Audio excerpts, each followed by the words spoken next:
গত বিশ্বকাপের উদ্বোধনী ম্যাচে কানাডাকে 7 উইকেটে হারিয়েছিল যুক্তরাষ্ট্র। সেই ম্যাচে ব্যাট হাতে রীতিমতো ঝড় তুলেছিল জন্স। তার 40 বলে 94 রানের ইনিংসে ভর করে 195 রানের লক্ষ্যে 14 বল থাকতেই ছুঁয়ে ফেলেছিল যুক্তরাষ্ট্র।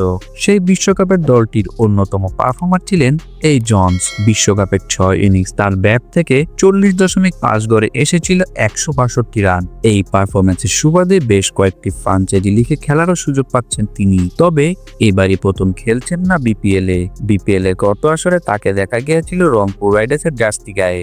যদিও এক ম্যাচের বেশি খেলার সুযোগ হয়নি তার। এবার আসন্ন বাংলাদেশ প্রিমিয়ার লিগ বিপিএল এ সিলেট স্ট্রাইকার্সের হয়ে খেলবেন অ্যারন জন্স। নিজেদের ফেসবুক পেজে একটি পোস্টের মাধ্যমে এই ক্রিকেটারকে দলে নেওয়ার বিষয়টি নিশ্চিত করেছে ফ্রাঞ্চাইজিটি।